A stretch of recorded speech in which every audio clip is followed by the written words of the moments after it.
Hello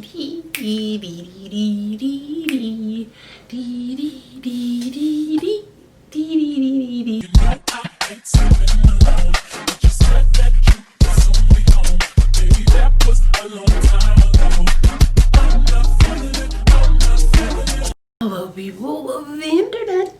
I'm here today with another astrology video, and I'm going to be talking about the Midheaven in astrology, the MC. I feel like the Midheaven was one of the more difficult things to understand when first learning about astrology, so I thought why not make a quick little video out of it so that people can have this as a bit of a resource to refer to if they're ever curious about what the Midheaven or the MC or medium Coeli in astrology stands for and what it's about and what it signifies. So the Midheaven is largely associated in astrology with the cusp sitting between the 9th and the 10th house. However, that is not always the case depending on how you read the chart. So if you're reading in whole sign, the MC can sometimes be in a different sign. So you might have your 10th house cusp and your Midheaven might fall in the 11th house, or it could fall in the 9th house depending on degree. I'll insert a chart so that you can see. With this drawing of a birth chart, you see that the Midheaven is the 10th house cusp. They are conjunct, they are the same thing. They aren't looked at separately. Now, moving on to this is the exact same person's birth chart, same planetary details and aspects and everything, but because of the house system that we're using to read it, so before we were using Placidus and now we will be looking at it from whole sign, you see that the 10th house cusp has now moved when it used to be 11 degrees Sagittarius to now be 0 degrees Scorpio because of the house system we're using. So now since everything has shifted, now the MC has in turn shifted to the 11th house. So it just depends on the house placement or the house system you're looking at the chart from that will determine the MC, but it is very much closely similar related to the cusp of the 10th house. And it's important to note that if you're looking at it from the whole sign perspective, you would be looking at the MC as separate from the 10th house. It'd be more associated with 11th house matters versus the 10th house matters, but just something to note.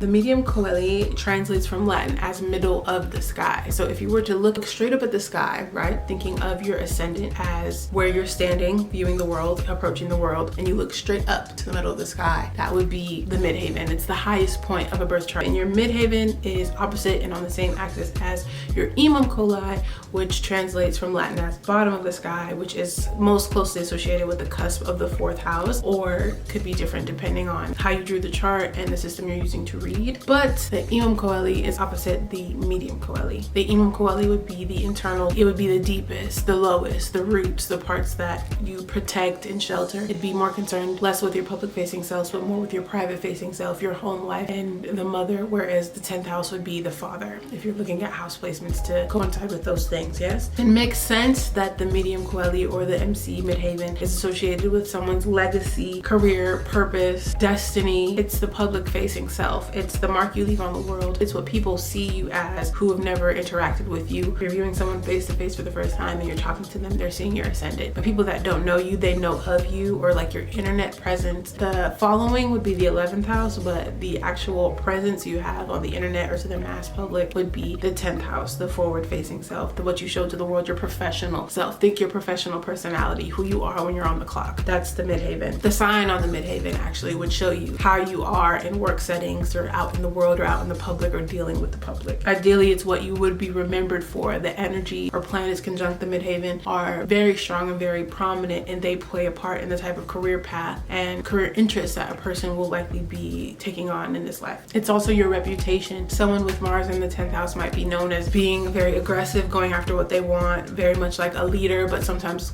a troublemaker. You might get in trouble with authority because the 10th house rules authority. That might be something that is a prominent experience for you, or you just might move too fast at work, or you might just be fearless and go after what you want and be willing to fight for what you want. And that's kind of how the world sees you, is not afraid to step on other people's toes to get the job done, honing in on your goal, putting your energy towards accomplishing it. You seem robust, full of energy, willing to work. The Mars in the 10th house, because naturally by sign Mars is exalted in Capricorn, so if you put Mars in Capricorn's house, it ideally would do well there. The sign on your Midheaven shows the type of career or work that will be most fulfilling or gratifying for you. Yes, most of us identify with our ascendant sign, but it actually would benefit us more to find a way to combine the aspects of the sign on the cusp of the 1st house, which is the ascendant, and then combine that with the energy of the Midheaven to better form careers that will be more fulfilling for us as individuals. A lot of us tend to be in careers that we identify with on our ascendant. So say for instance, if someone has like a Taurus rising and an Aquarius Aquarius midheaven, right? You might often find yourself in careers related to like earthly, gardening, beauty, something simplistic, or art or something like that, and you might gravitate to those type of careers. But in reality, the work that's going to be most fulfilling and most satisfying and most gratifying for you is going to be finding a way to do something with that Aquarius midheaven that you have. So using the energy to do something forward thinking, maybe that has to do with tech, something visionary, being a humanitarian of some sort and not so selfish. As far as like the Taurus sign, you'd be doing things for their own enjoyment, and while you should, because the ascendant is important, you should be doing things for your own enjoyment. However, someone with an Aquarius midheaven needs to be making a difference in the world on a large scale, needs to be somehow charging ahead against a group, being forward thinking and reimagining the way society is set up, letting that be their life's work and finding some ways to make enjoyment out of that, making an impact, doing something innovative and not something that's been done before, not something that is simple or safe or very stable, something a little more chaotic, a little more eccentric. You need a career that's a little more outside the box, that makes you stick out like a sore thumb. Taurus would want to do something that's safe, that provides stability, that you can count on, you know? So if you look at the midheaven, you can kind of see the type of energy that wants to manifest for you in your career. Unless you have some aspects that tell you to be careful or take your time, it would be okay to take risks in that area as far as the midheaven, or as long as it's associated with the sign on the cusp of the midheaven, because that's going to be more in alignment with your soul's highest destiny, the highest purpose. Think about it. You are the ascendant already. You're looking up, the highest point of the chart, the largest legacy you could leave, the biggest mark you could leave on the world is going to be that midheaven sign. Or any planets up there in the 10th house or aspecting the 10th house are going to play a huge part in how that manifests as well. Fixed midheaven, so Taurus, Leo, Scorpio, and Aquarius midheavens are likely to find one thing they're really passionate about and sustain it, stick to it, making it work for them, making good strides, and really being able to trust themselves in their work.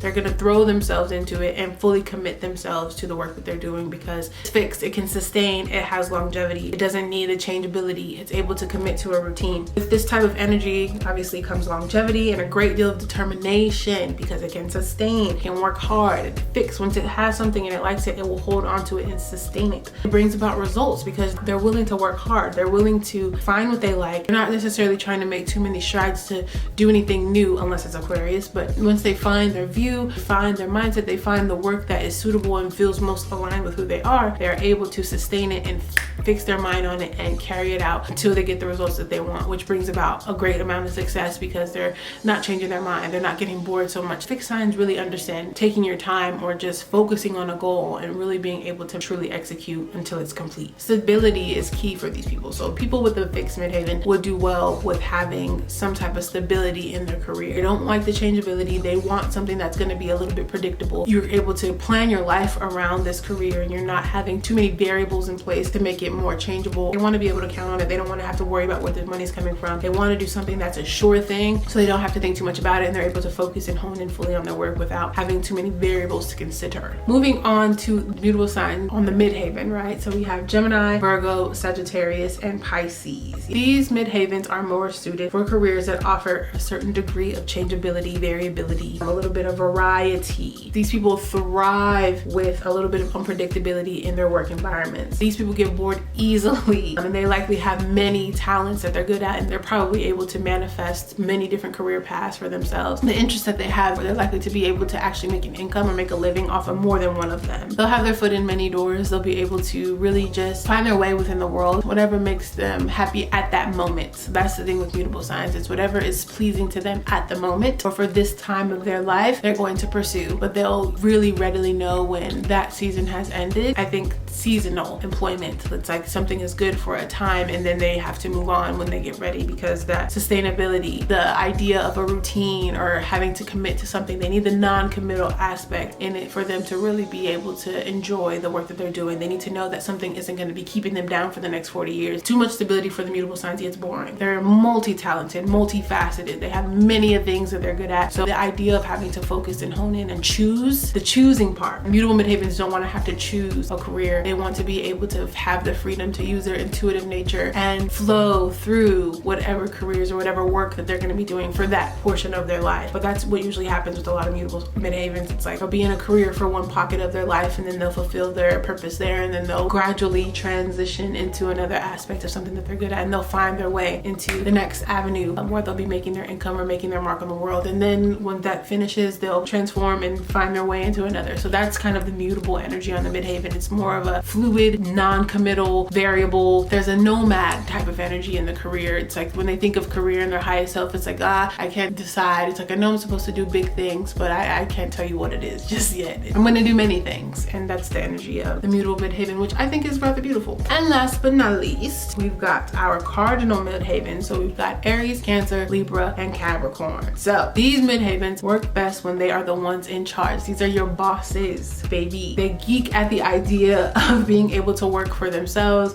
or creating some sort of new and original way of doing something and leading the way in that field or in that area of study or whatever it is that they're doing. So these people are wanting to create the new. So with the fire energy, they're wanting to create a new way of being passionate, a new way of leading, or a new way of being inspired. Cancer, it's a new way in the feeling sense. It's watery, but it's still the cardinal energy. It's the start of something. So it's not anything you've seen or done before. It's they're charging and leading the way by their own means, leading with the heart. Aries is leading with the courage. Cancer is leading with the heart. And Libra is leading with their sociability by being a mediator, finding new ways to relate with other people. I think that's the best word for Libra. And Capricorn is finding new ways to build on a large scale. Cardinal signs get their biggest inspiration and their biggest fulfillment from being able to be in charge or to charge ahead and create something new for the world, doing something by their own means, getting money for themselves. These are the hustling type. No matter what, they got money coming in type of energy. They'll start their business from the ground up and it will flourish. They have no fear when it comes to the unknown, but in fact, it excites them. It excites them when something hasn't been done before, because then they have the opportunity to really shine and show, oh yes, it's okay that it hasn't been done before because I'm here to do it. Y'all were waiting for me. That's the cardinal midheaven energy. So the challenge of doing or creating something groundbreaking is what really excites the cardinal midheaven people, especially having a cardinal sign on a cardinal house. The 10th house is a cardinal house. It's Capricorn's house. So naturally it has a cardinal energy signature on it. So you put a cardinal sign, whatever it is, that energy is going to be somewhere at home on this house. So it's going to be okay with being the boss. It's okay with making its own legacy. That energy is okay with charging ahead of the group. They're fine with leading the way to uncharted territory. And if people want to follow them, so be it. But if not, they're fine with doing it on their own. That's the cardinal energy on the midheaven. They don't want to be the boss or just having cardinal energy in your chart at all. But when you're really looking at the legacy you're going to leave, you're going to be looking at the midheaven in your birth chart. Yes, that is all I have for y'all. I hope you all enjoyed this video and learned something. Take a look at your birth chart. See what sign you have on the cusp of your 10th house or wherever the line says MC in your chart. See what it is. So, and then you'll know, okay, or that's the type of energy or the type of focus I'm supposed to have with my career. So it'll give you some reassurance. So if you're mutable midheaven and you're trying to figure out what you're supposed to do with your career, know that you're probably meant to do many things. It's which one are you going to focus on right now? For the fixed signs, if you have one thing that you love, find a way to make your passion project into your paycheck. Whatever you're passionate about, that is possible. That is likely going to be the thing that's going to sustain you for the long term. And then for the cardinal people, the inventive and intuitive and the groundbreaking ideas that you have, that is going to be the legacy you leave. Please do not doubt yourself. Everybody, use the energy that you have within your charts to really follow your path and to find ways to begin to walk in that light so that you're able to actually manifest and feel the fulfillment of reaching your soul's highest calling in this life. So I hope this video has been very helpful today. I am an astrologer and I am open for consultation at my website, chiomanaomi.com. As always, the link will be in the description. I provide both birth chart and synastry readings, and I do solar return readings or the year ahead reading. I call it what the fuck is happening with my life. I do video call consultation or by typing. We can have a text conversation. I will see you all in my next video. It was a pleasure sharing this information with you guys and I hope you all learned something. So until next time, bye.